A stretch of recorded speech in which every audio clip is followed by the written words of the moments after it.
If you want to go to my YouTube, we just started streaming. Let's make sure that's happening. Yep. And we're up on Periscope. And we're going to start these 11 a.m. to 1 p.m. sessions. Today we're a little bit late because we had some technical issues. But our intention is to really give people an opportunity out there. And there's a lot of amazing newsmakers, people who run, media sites. So they've reached out to us. Obviously, they're the big guys on social media. Almost many of them are grifters. It seems like they don't really do news themselves. They're becoming sort of the neo mainstream media. They sort of watch which way the wind blows to get followers. That is not our intention. What we want to do is we really want to start giving an opportunity to talk about truth, science, truth, freedom, and health. So we're finding some very interesting people. Jennifer, who helps me with this, we've been getting probably 3,000 or 4,000 interview requests. And so what we've decided to do between 11 a.m. to 1 p.m., we're going to find some great people who are doing some really cool work from all over the world, and we're going to invite them to a discussion.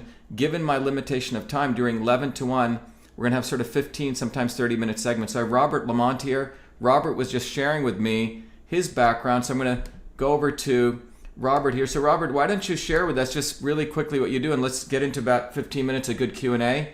And again, welcome everyone to Ask Dr. Shiva. Go ahead, Robert.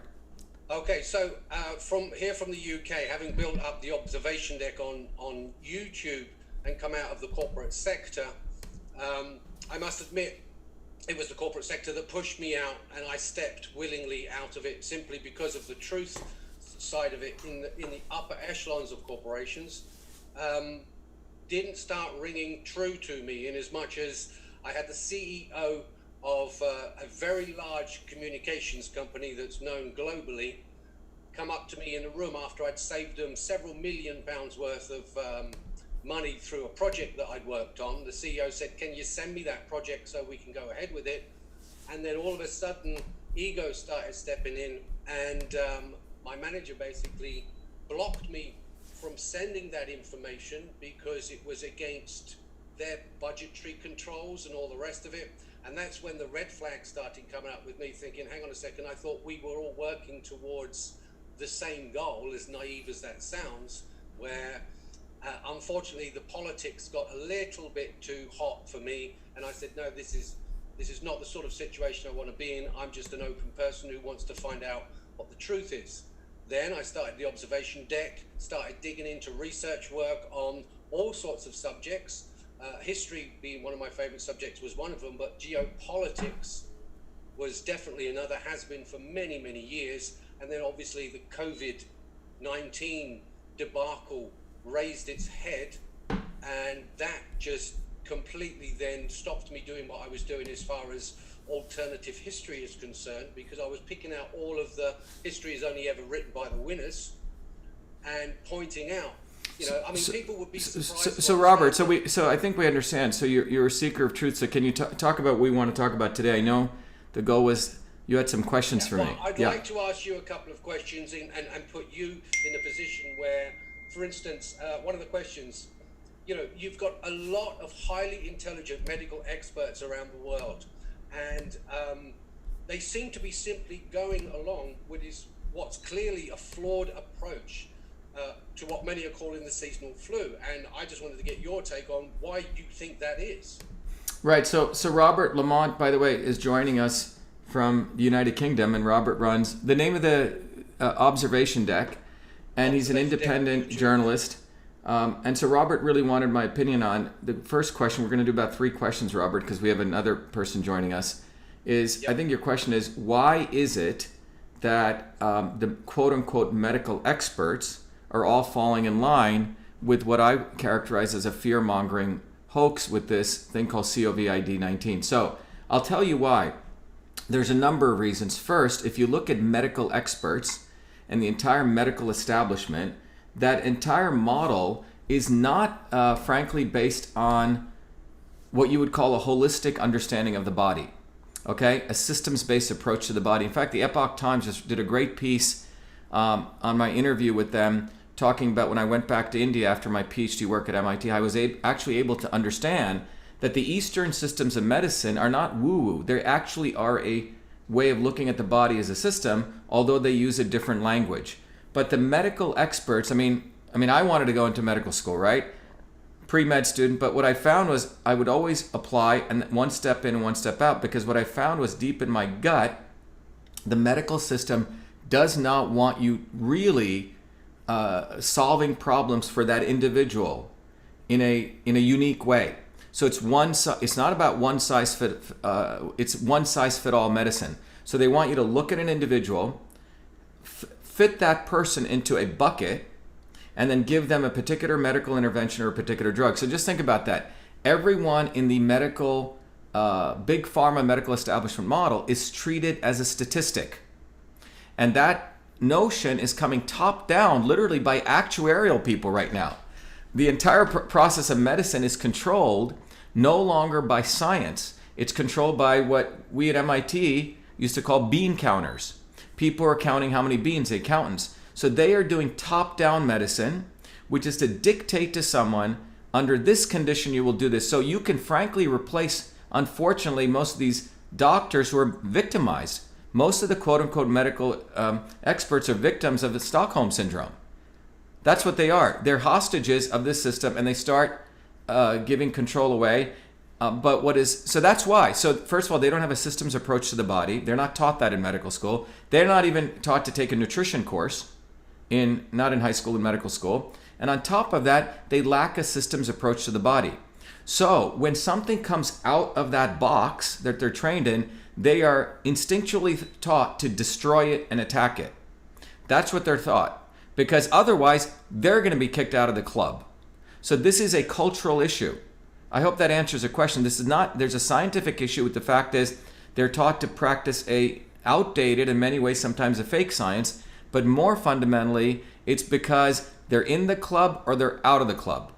So that's where this is coming from. And moreover, in the last 15 years, we realized that medicine needs to move to a systems biology.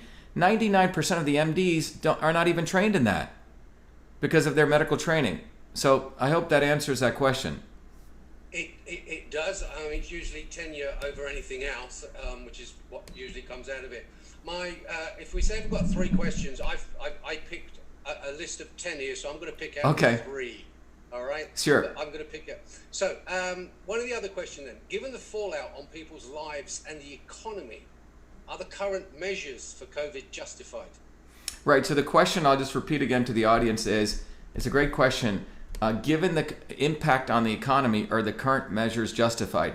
And the answer is, again, this comes back to this one-size-fits-all model. We're all globally treated as one big lump statistic, and the goal here is to see how much we can be manipulated globally. That's the end goal. So clearly this doesn't make any sense from an economic standpoint or a health standpoint. And so I was going to say about the mental and the physical. The mental, the physical, the spiritual, and none of this fits in, because if you really think about it, this entire model was one size fit all. In fact, the letter that I wrote to the president, which people can find up on the website, if people want to go to the website shivaforsenate.com, you'll see there's a letter that I submitted to the president. I'll bring it right up. If you scroll down to the page, it's up there, and it says Dr. Shiva's letter to the president. And in that letter, Robert, what I stated was that this entire model that Fauci is practicing is essentially a model of one size fits all medicine. And in that model of medicine, what you see is that everyone is being quarantined, everyone is being quote unquote socially distanced, and everyone cannot work. And what I wrote to the president is we need to take a personalized approach, at least not one big block. Let's look at 4 major areas. That people who are critically ill, give them high dose vitamin A and vitamin D, and put them on IV vitamin C, because that's how we want to support them. Which they're doing in the UK at the moment. Yes. My wife is a frontline nurse, and they're giving out vitamin C IV, and I had a video taken down for suggesting it. Right, and I think it's because the videos I've been doing have been going viral, and I've been exposing the medical establishment for not doing this. So I've noticed since I started doing that, there's in an ER doctor in Seattle, they gave him high dose vitamin C. In England, this is occurring. So I feel frankly happy that perhaps I'm saving some lives by pushing this out there. And shame on, to your point on censorship, shame on Google, shame on Mark Zuckerberg, shame on his wife, who's a medical doctor, who is absolutely going out there and censoring. When I said vitamin D is a proven solution for respiratory infection. It is a proven solution. Maybe she should get her head out of wherever she is, wherever she went to medical school, and actually go look at it. She probably didn't learn about cathelicidins, but the bottom line is, as your wife knows as a frontline medical worker, it is reprehensible that we're not giving the medical workers vitamin D and A high dosages. We're not giving the end critical patients vitamin C, but I'm glad that people are starting to do this. You know why? Because I'm noticing in the media at the lower ranks, I got a call from a New York Post reporter, and she said, interviewed me on vitamin C. She said, wow, she goes, I'm into health. I care about this. And I go, is your editorial board is your editors gonna share with you what I just wrote? She goes, no, Shiva, they're probably gonna nix it. But on the bottom lines, the people who get paid very little are recognizing that the publishers of these organizations are owned by big pharma. But the amazing advantage we have now, Robert, is people like you who are doing your independent media, people like me, with this very simple, humble conditions, we're getting the news out. And I think the advantage we have is, I came out of I have all the credentials, so it's hard for them to attack me. They're sort of flailing in their attacks on me. The guy's got a PhD out of MIT. He's got 4 degrees. He's a Fulbright scholar, and he's saying this. He's not a medical doctor. He's a PhD who studies systems. So I think the bottom line is, to your question, it is disgusting what they've done with shutting down the entire economy. This did not need to be done, as I wrote to the president in the letter I sent to him, which is, by the way, posted on shivaforsenate.com. Next question, Robert. Okay, next question. I'm going to try and squeeze 2 more. Okay, go ahead. Sure. It was our fault. We started late. The last one, I think, is an absolute doozy, and I'd love to hear your opinion on it. But this is one, and I'm not sure whether you are aware of this, but in November last year, the CDC advertised for 37 statewide vacancies. That's 37 for my viewers who saw yesterday's video. 37 different locations across the United States for public health advisors, specifically quarantine program experts. This was in November last year. My question is then, do you think the CDC knew long before anyone else that they would need these positions to be filled? Yeah, so first, Robert just asked a very good question. Apparently in November of last year, let me just plug this in. November of last year, November of 2019, Robert, through his great research, essentially found that the CDC put out notices to recruit 40 different people for quarantine. 37 different 37. states. So I asked 30. And the vacancies are still on the CDC's website. Right. So the CDC put forward out there, could they find 37 people, vacancies, which are still up there, to support quarantine effort? That's in November. So when you really look at this, when you look at the architecture of this, the architect of this is 3 people, 2 organizations and 1 backroom organization. McKinsey, which is a consulting company, and then the front people are the Gates Foundation and the Hillary Clinton Foundation.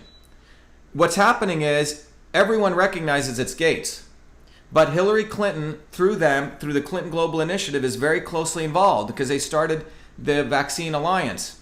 And I want to re-emphasize, if we're going to win this, Gates is just one piece of this.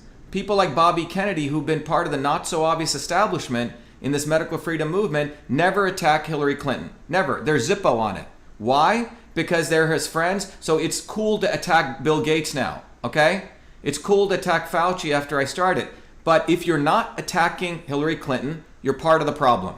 That means you're in bed with them, and this is just your fad to attack Bill Gates. We're here to win, and people like Robbie Kennedy are in bed with the Clintons, who are part of this entire puzzle. So that's part of the wake-up call that needs to be done. But when you look at the CDC for, since it was created, really instituted by John Kennedy, since that time, they have been a revolving door for pharmaceutical companies. And that revolving door has been supported by the Clintons, the Clinton Global Initiative, and the Gates Foundation, backed by trillionaires. And the entire goal has been to what you see going on here, to crash the economy. It has been to create an environment of fear with fake science, so one day we will impose on everyone mandated medicine, top-down medicine, not totally Chinese Communist Party type centralized medicine. And therefore I keep emphasizing, yes, Gates is part of the problem, but Hillary Clinton is, and any person who claims that they're fighting this is not exposing Hillary Clinton is bullshitting us. They're part of it. They want to act like they're fighters. This is called the not so obvious establishment. So I really, really need people to get this, that Robert F. Kennedy Jr. and the Kennedys are part of the not so obvious establishment. In fact, as I mentioned, Robert, he came here, I'm running for U.S. Senate, and he raised money for his little nephew, 51 million year old trust fund kid who's for mandated medicine. So anyone listening out there, if you want to follow Robert Kennedy, you're going to go right into the cliff, and it's going to not go anywhere, because he is with the Clintons, who are part of pro-vaccines.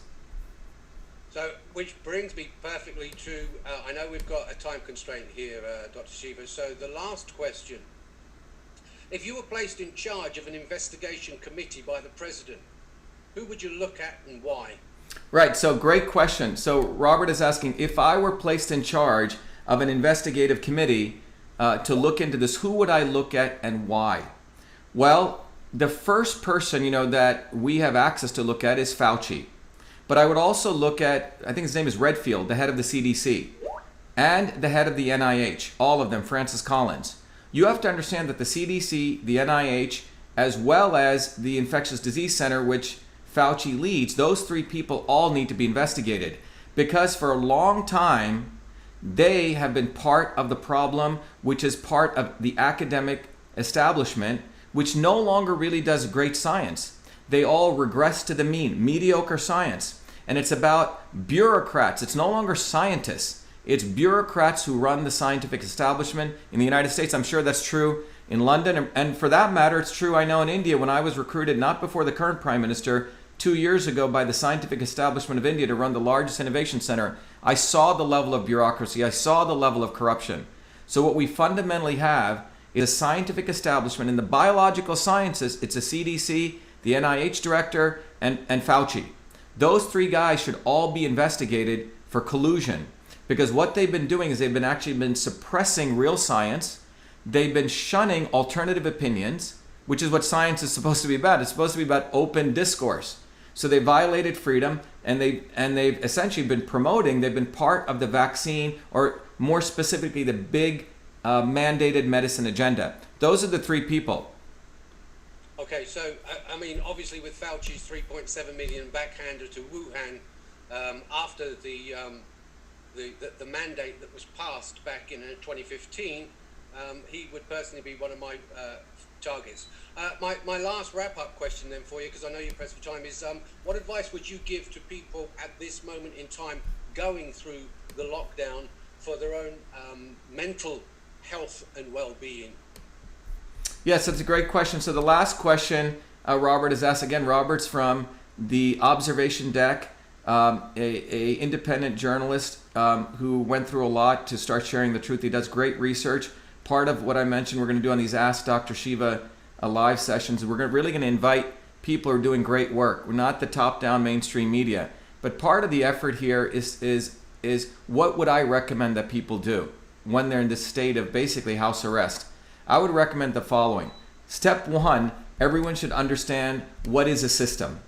How do systems work? A system's way of looking at the body. And for those of you from the UK or elsewhere, one of the important things I've done is my entire life has really been dedicated, Robert, to teaching people the systems nature of the body. So in the United States, those of you listening, if you go to our website, I'm running for US Senate, but our campaign is not some stupid, I want to be the next senator. It's a much more profound campaign. It's for truth, freedom, and health. And when people go to the website, Shiva for Senate, when you go down, there's a little donate button, and this is not a commercial to donate. When people support our campaign, I want to give them training on how to understand the body as a system. So if you donate, I think 25 or more, you get a book called System and Revolutions. Robert, that book is consolidation of 40 years of knowledge, accessible to anyone to understand from a control systems engineering standpoint. It's sort of 4 years of graduate work at MIT in a simple book, which anyone can learn. And the second piece is we've created a tool called Your Body, Your System, where people can understand the systems nature of the body. So everyone should go do that. Now, for people who are coming from out of the country, they can literally go directly to Your Body, Your System and use the same thing. And if you go to that site, what it first of all teaches people is that the fundamental nature of our body is the immune system. And the immune system has a homeostasis. So it lets you answer through a series of very simple questions how the body is a particular kind of system. and then people can use that to actually experience the body as a system. So that's one thing people can do right away, using this tool. So that's one thing people can experience from the tool capability that's out there, and that's accessible to anyone in the world. And also, what we've done here is if people can't afford the money, they can ask for a scholarship. So this is not about me trying to hawk something, okay? And we've given, I think, probably over 200 scholarships in the last 2 weeks to people from all over the world who want to understand how the body is a system. So this tool helps people understand their particular homeostasis, and it's the integration of Eastern and Western medicine, Robert. This was sort of my life's culmination of integrating all my medical knowledge or my biological sciences knowledge with systems engineering with understanding of Eastern medicine. That's the first thing people should do. This is a way for them to take control of their lives. The second thing people should do is they should understand that the immune system, once they understand this, wants to be at its homeostasis. It has a point that it wants to stay at. And it is through our own efforts and the ecological efforts that we perturb that system. If I go back to this, your body, your system, you understand where your body is, and you can find out if we don't get proper sleep, dirty air, dirty water, dirty food. That compromises our immune system because we move away from ourselves. And that is what I call you're disturbed, okay? In the engineering systems, you call it airplanes going from point A to point B as a destination, and you're off course. And then the latter part of this technology teaches you how, with foods and supplements and exercise, you bring your body back into alignment. So that's the second thing people should learn, that we have a lot of control of this, and we need to take responsibility for our health. So as people are home stuck, meditate and think about the fact that there's a lot more of us than Bill Gates's and Hillary Clinton's, and we should take control of our bodies. The other piece people should understand is that one of the most important ways that we all live long, the most important ways that we reduce disease, I've talked about vitamin A, vitamin D, vitamin C, and I could talk all about that, is social connections, friendships, relationships, having loving people. Which is what's being taken away from us. Which is exactly what's being taken away from us. In fact, what's happening is we're creating people say, hey, Shiva, why are you attacking people like Robert Kennedy? Why are you attacking those? You're creating a divided place. Well, I'm doing that because there needs to be the proper division of truth versus lies. However, they want to create a division which socially isolates us from our own fellow human beings. That's what they're doing. The United Nations, and I've just done a video on it, the United Nations have just brought out a children's book about social distancing. Wow. So I don't know if everyone heard that. Robert just shared the United Nations has brought out a children's book on social distancing. You have to understand that these organizations like the WHO, the NIH, these nonprofit organizations, the Gates Foundation, the Clinton Global, they have huge PR machines. They hire the best people in advertising and PR, some of them who I used to work with in a former company. Some of you may not know, I used to do digital marketing. I created the technology for digital marketing and communications for the biggest brands in the world. I know the advertising world. These people are very sharp. They work very well, and they're super organized. I bet you, Robert, in closing, there's probably some Excel spreadsheet, some Microsoft project plan that lays out into all of this. Okay, quarantine people, etc. And if you know Bill Gates ran a software company. Software companies follow the following strategy when they release a product.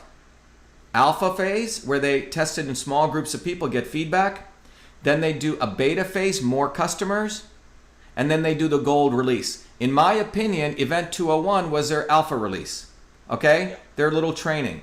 This is their beta release, seeing how we will respond, whether we'll be sheep, whether we'll fight back. And then they'll have the gold release, which I believe will be coming at the end of this year, which will be mandated medicine. And it's about time people recognize that fight, if we do not win that, we're going to head into the dark ages. We're going to head into utter fascism. And that's what this is about. And that's why, Robert, I appreciate your joining us today, because it's people like everyone listening here. We are the press. Freedom of press means all of us are the press. That means all of us need to start getting this, and we need to understand the not so obvious establishment. It's easy, Robert, as you know, to understand the establishment, but it's much harder to understand those people who claim they want to help us. And I can't emphasize this. The way you understand the not so obvious establishment is you should really ask, do they use one yardstick for measuring one person and another yardstick for measuring someone else? A hypocrisy. So if they attack Bill Gates a lot, but they're quiet on Hillary Clinton, watch out. And that's what's going on, because it's very, very easy to manipulate people. Oh yeah, I'm fighting for you. I'm writing a book. You know, I'm the Kennedys.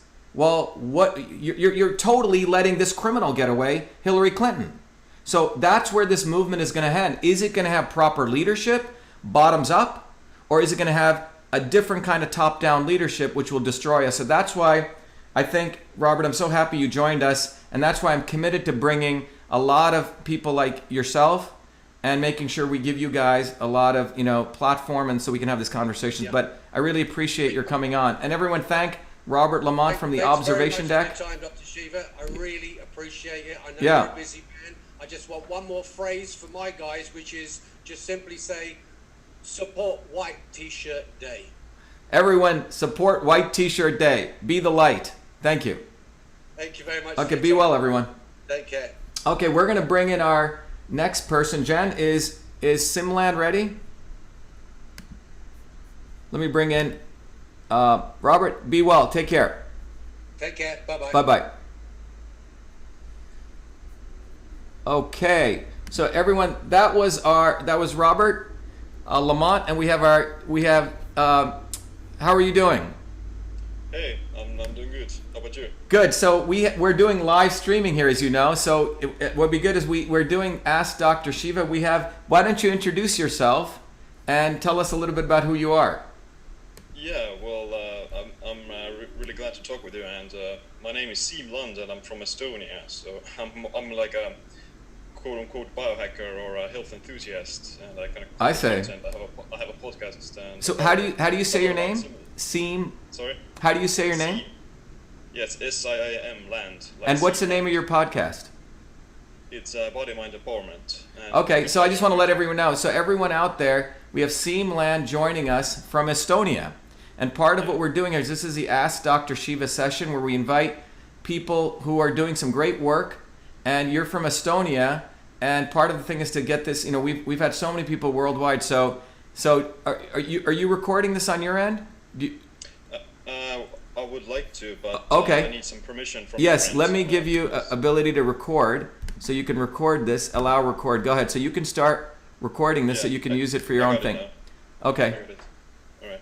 Well, yeah, like my first question is, based on like the kind of a globality of the situation. Like I said, I'm from Estonia, and we had like a similar response as the States, because America is more of like a role model for the rest of the world when it comes to these sort of things, and everything is in lockdown. Most businesses are closed, and people are self-isolating. So obviously, you can't really apply the same kind of pattern or same treatment to all these localized places across the world as well. So how would you apply the same idea of individual medicine to these individual communities and countries and cities? Yeah, so Siim, by the way, Siim, what do you do for a living? What's your training in? I have an anthropology degree, but okay. My kind of profession is a writer and social media and that sort of thing. Okay, great. Well, it's really great to have you. I mean, particularly from another country, which many people in the United States don't have a chance. So I'm very, very pleased to have Siim here. So the question is, how do we actually apply personalized medicine, precision medicine? Some of you may know that my entire training, since I was a kid, observing traditional systems of Indian medicine and modern medicine, has always been in the field of personalized and precision medicine. In traditional systems of medicine, for example, Siddha, Ayurveda, Chinese medicine, each person was not treated as the same. You didn't treat someone as a statistic. That is a model of modern medicine where everyone is treated as a blob, because when you can treat people as blobs, you can try to figure out how you want to control them and observe them. So the essence of even Western medicine, starting in 2003, with the creation of a field like systems biology, said we need to go to personalized and precision medicine. That means the right medicine for the right person at the right time. So one of the technologies I created, Cytosolve, allows you to do that. But fundamentally, in public health, that's not applied. Right? In public health, which involves the health of all people, it's a very interesting field, it's still one-size-fits-all medicine. So that's what we've seen, be it Estonia or the United States. The WHO, let's think about that, they're the ones who control most of the public health policies through the CDCs of equivalents of local countries. And the head of the WHO, Tedros, is very closely aligned with the Chinese Communist Party. The future head, the past head, was a member of the Chinese Communist Party. Well, what is the Chinese Communist Party about? Top-down medicine. A few set of people treat all their people like a factory. Everyone's a factory worker, and you don't give people personalized attention. It's top-down medicine. So the WHO is about top-down medicine. So if you see the policy, we're going to lock down everyone. Forget you're a healthy human being and you take care of yourself, you have a strong immune system. No, you're also socially isolated. Then you're also taking people who are critically ill. You're not giving them differential medicine, who are going into the ventilators. You're not giving them vitamin C. Everyone just gets this protocol. If this, put them on a ventilator. Forget the fact that their body is undergoing a cytokine storm. They have pre-existing conditions, and you're sending high pressure down into their lungs and basically destroying their lungs. So that's an example. I don't know if Estonia, they should be taking that critically ill people and giving them, at least for God's sake, it's not going to hurt them, high dose pharmaceutical load. I mean it's out there, vitamin C. And then the last part of this is you take the people who are immunocompromised and you support them in a different way. Fine, if you want to quarantine them, support them, but they need to beef up their immune system. So in the letter I wrote to President Trump, people, if they want to see it, it's up on shivaforsenate.com. You can go up there. It's a letter I wrote to him, and it's a very short letter, about 3 or 4 pages, and it lays out this plan, which I put out on March 23rd. And it basically exposes the fact that the WHO and people like Fauci have no interest in personalized precision medicine. And whenever people in 2020 don't care about treating the individual as a human being, you know that they have another agenda. And that agenda is like Procter & Gamble or the cigarette companies to sell everyone the same thing because they want to reduce their cost of marketing, their cost of goods, their cost of sales. It's much more hard for them to say, Siim gets a different medicine than Shiva gets, than Jennifer gets. But that is what medicine is supposed to be about, Siim, because ultimately, we're a very complex system. To say that you're going to mandate it top down is antithesis of health. It's the antithesis of public health. Yeah, definitely. Like everyone is just, everyone has their own number, and it's like a one big mass of people put into the same box. But what about how would you apply the same mentality to like the economy in a way? How would you kind of gradually open up different parts of a country or a state for that matter? Right. So the question that Siim is asking is a great question. Is how do you really open up the economy again in a way? First of all, I think that the issue you're bringing up is you have immune health, which is the health of our bodies, and if you think about economic health, which is the health of a country or an organism as overall. In both of these cases, we overreacted. The immune system for the people who actually get sick, the very small percentage of people, it's not the viruses killing them, it's the overreaction of a weakened immune system. In the case of the economy, I think we should all recognize globally that particularly the United States has been printing money for a long time, since 2007. I'm not sure how it is in Estonia. I believe Estonia has a really, really great innovation environment that they're building. Some of the stuff I've been reading. They've been really a little bit. We're very like high tech and internet and everything. Right. Everything's online. But I think we do have like we don't have like that big of a like debt and burden. But it's like every country has a little bit. Yeah. So the bottom line is when it comes to the economy, I've been getting a bunch of calls from economists, very senior level people, some in the government, some externally. They said, Shiva, thank you so much for those videos because a guy like Fauci, the health policy has been leading economic policy. And in fact, the economists, be it in your country, the United States, are being told, don't worry, we're going to quarantine everyone and you will have to come up with printing money, essentially, to fill it in. So the first thing I think that needs to happen, the first agenda, is we need to get back all these small business owners. I don't know in Estonia, but in the United States, they're really the fuel of the economy. These people, 22 million people in the United States have applied for unemployment claims. This is devastating. And, they get a $1,200 check. This is nothing. Meanwhile, $6 trillion got got sent over to Wall Street and the big bankers to try to fuel and keep up the stock market. And a significant amount of that cash went to China, okay, which was building up its dollar reserve. So the first thing, in my opinion, that needs to be done is we need to focus on working people and the small business people, and to bring them out in the economy. It is connected to the immune health. I would say support them. This is an opportunity for people to understand the body. Support them with vitamin D. Give them vitamin A. Teach them about vitamin C. Because what is going to happen 6 months from now? Siim, are we going to do this again? And again? And is this a trial run to put a gun to all of our heads saying we will crash your economy again, everyone get mandated medicine? So I think the first thing that needs to be happen is, as a part of taking those everyday working people who are healthy, teach them about immune health. How do you boost up the immune system? So when they're out there next time, the focus from an economic standpoint is not about our vaccines going to come down or big pharma. It is how we support immune health. And there's a lot of great, and that will help the economy. There's a lot of great alternative medicine people. There's a lot of great chiropractors, medical healers who've been always shunned, like they're useless. You know, biohackers, right, who are starting to understand how the body works. The technology that I created out of MIT, Cytosolve, is basically a platform for biohacking. So if we start focusing on immune health, we're going to create a whole nother economy, probably a whole new innovation, a renaissance. That's what we should do. And we need to destroy big pharma, because big pharma and big medicine and big hospitals do not give a damn about our immune health. They want to, in fact, destroy our immune health and impose mandated medicine. So I would say part of this economic health is to have an amazing resurgence of supporting all these local, people who actually want to support the immune health of the body. So that, and then put those workers back. The immunocompromised, look, many of those people, we need to start a whole educational model in the world about why is there, in the United States has the lowest longevity rate in the Western world, the highest infant mortality rate, 30%, obesity. Let's use this as a part of the economy to start teaching people how your health is directly connected to the economic health. Because if you grow the number of immunocompromised people, forget COVID, the next flu, we're going to have more people ill. The next flu and the next flu. As people get unhealthier and unhealthier and unhealthier, what fundamentally is going to happen is we're going to have the hospital infrastructure won't be able to handle it.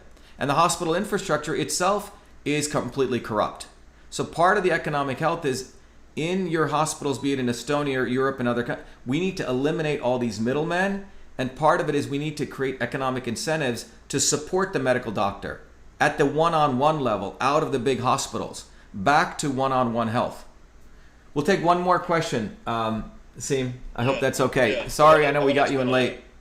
Wanted to get your thoughts about the herd immunity, because like you alluded, the different viruses as well as this one can potentially come back like next year. And what are we going to do? Like, are we going to shut down the economy again? Like that's like economic suicide. So is the herd immunity strategy like a better way of going about it? Like Sweden is doing it at the moment, and in a way it can kind of increase the overall resiliency of the population. Yeah, it's a great question. Brilliant question. So what Siim just asked is, one is vaccination, the other is herd immunity, okay? Which is what we were supposed to do in the natural world. So to just be clear on this, what we're talking about is, if you take a population of 1,000 people, let's say you have a small set of them, 100 people who are immunocompromised, right? Obese, or they're undergoing blood transfusion. I mean, sincerely, they have immune problems. Let's say a very small percentage, about let's say 10% of that population.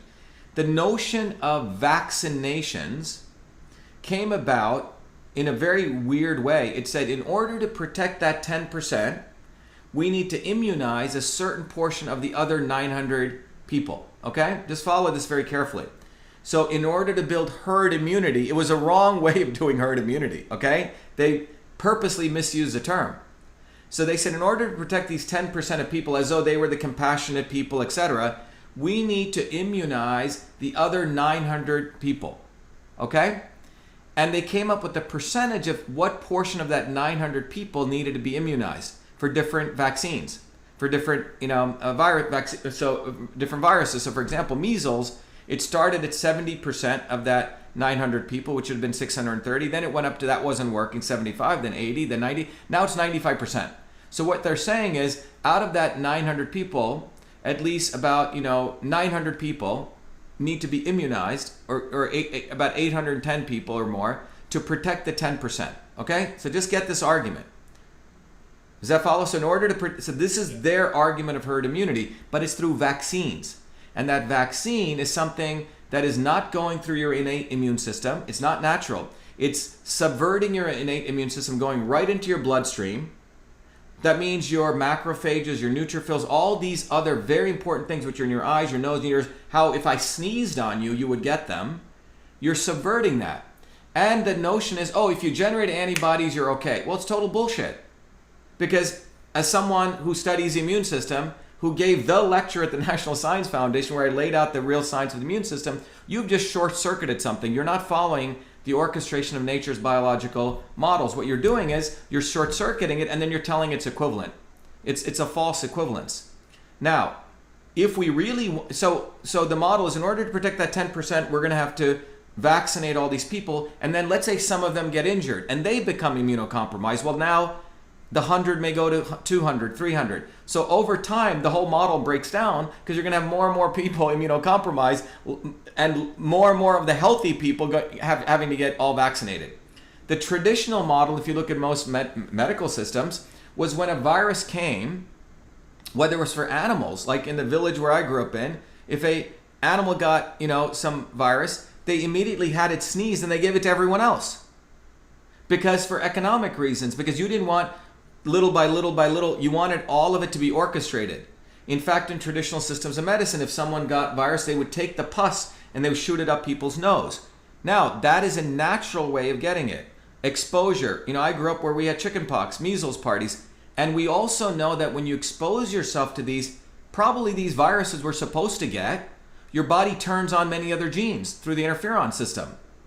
So the notion of a virus being bad and fear-mongering is what they've created. When in fact, these viruses and things are supposed to boost our immune system. We're supposed to play in the dirt. We're supposed to have a natural lifestyle. So what Sweden did was they said, screw you. They went to a different model.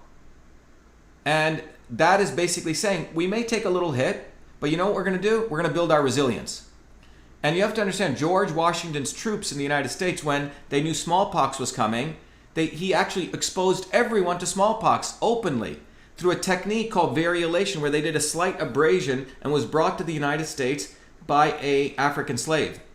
And then they exposed people to the whole virus. There was no adjuvants and aluminum, etc. So the opportunity is, why aren't we exposing everyone and boosting our immune system? That is called a resilient approach. That's called an engineering systems approach, because nature has created a very resilient body. Now, the MDs, they're not qualified to even talk about this. I am, because I'm a systems biologist. We study the whole system. MDs study little pieces. You as a biohacker study it as a system. And that's what we need to recognize, that the medical school training education is completely incompetent at understanding the immune system. They're not qualified. So anyone out there thinking MDs know what they're talking about, and before you ask me if I have qualifications, you should ask, does the MD have a qualification? Because they do not study the body as a system. Engineers study the body as a system. The ankle bone's connected to the foot bone. So I think the opportunity here, Siim, the question you're asking is, how do you build resilience? From a systems perspective, what people will understand is that all systems in nature, man-made or natural systems, have an important property called resilience. Resilience is being able to take a hit and coming back stronger. That's what a strong system is. Now, if we're creating weaker and weaker and weaker systems, we're creating a very weakened society. So the issue is, do we want to create strong systems? Truth, freedom, and health, strength, right? That's why, our entire campaign, as I started doing these videos, Siim, and that's why you got interested in others, is it's really promoting a much more of a global message, which is right up on our website, truth, freedom, and health. That you have to have freedom to have open discourse to get to real science. And from real science, truth, we can really find out how our body works. And from that, we can create strong people and systems so we can fight for our rights. And what they want to do is they want to weaken our systems. And the vaccination model, it has the right potential idea, which is to expose, but the way it's being done is essentially outsourcing this to big pharma. Why don't we outsource this to ourselves and give medical freedom to everyone? Anyway, Siim, I hope that was... Do you have one more question?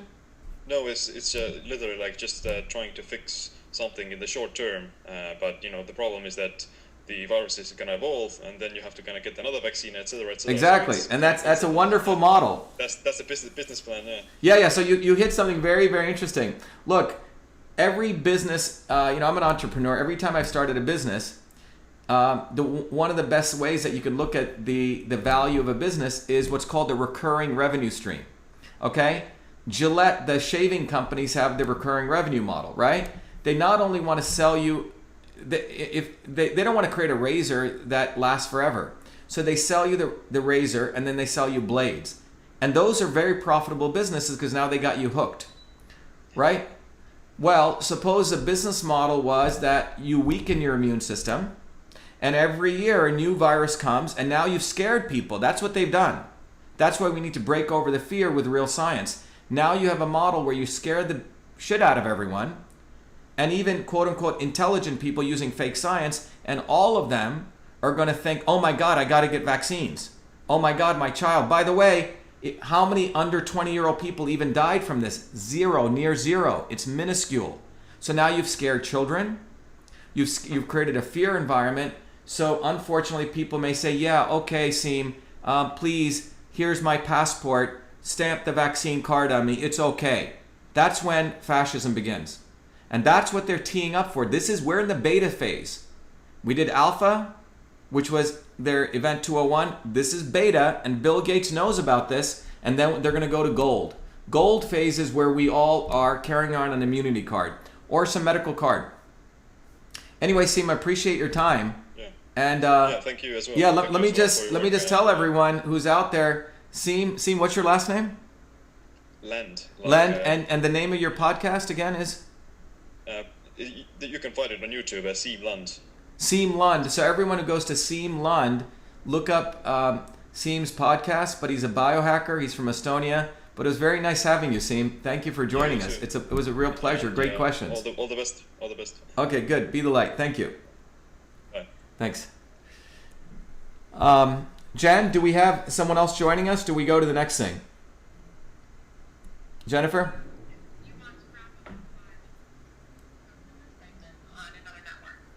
Oh, okay. So I need to get on that network? Okay. Yep. All right. So let me just wrap this up in 1 minute, and then I'll restart the stream, right, Jen? Or should I just continue with this?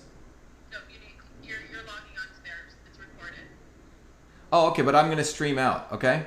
Or I'll start a new one. Oh, I'll start a new one, right? Okay. Yes. All right. Yeah. All right. Okay, everyone. Well, Jen, I could continue with this too. Or you made to split it. You made to split it? You can continue if you'd like. But it may be better to do two, right? Yeah, let me split it. Okay? Yeah. All right. So they're going to send, are you going to send me the Zoom link? Okay, thanks, Jen. You need to get on Skype. I will. Okay, I'll get on Skype. Thanks. And they're going to call you. Yeah. Okay, hold on, Jen. I'm just going to end the stream. So anyway, everyone, I'm going to be doing another interview with IMTV, talking about Cytosolve and our technology. So I'm going to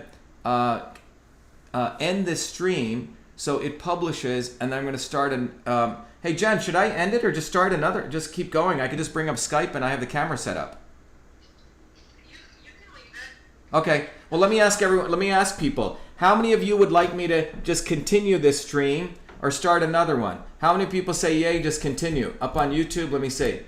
How many people just want me to continue?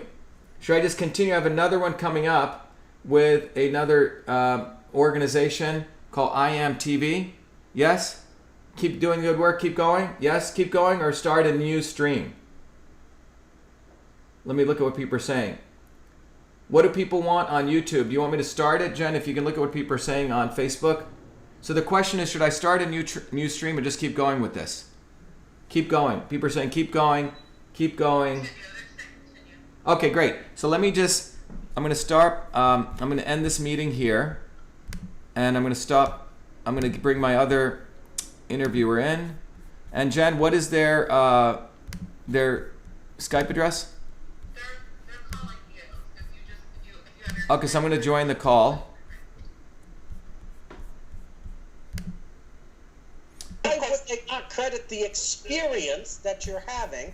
All right, and everyone. The science that might deepen our understanding of it. But why drive you out of the discussion? It doesn't make sense to me. Not in I think scientific. they're jealous, Dr. Keys. We do no harm.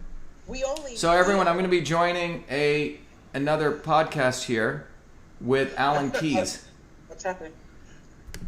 Hello. Oh, go ahead, Carrie. But what I was saying is I think that they're almost jealous because with chlorine dioxide you do no harm, which is of course the oath they took, but of course they're harming a lot of people. So it's very different from what they're doing than what we do. Well, Yeah. I think that, I just had a couple comments because I'm a big fan of America and of our president, and it breaks my heart to hear that other nations are stepping out and are testing the chlorine dioxide and are healing their people, and our president's going to end up not looking too good because he's surrounded by demonic people, in my opinion. But also, I have a question. Why is the FDA, I thought that was an American group, why are they bothering you guys? Aren't y'all in Europe somewhere? the problem is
Sound is off. There you go. Is that better? Sound is back on. Sorry about that.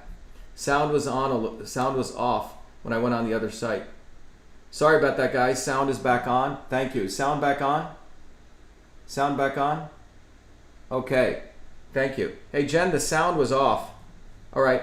Sorry about that, everyone. Sound is back on. Jen, the sound was off. It's back on. Okay. Sound will be coming shortly. Okay. All right, everyone. I'm going to turn off for now. Thank you very much. Be the light.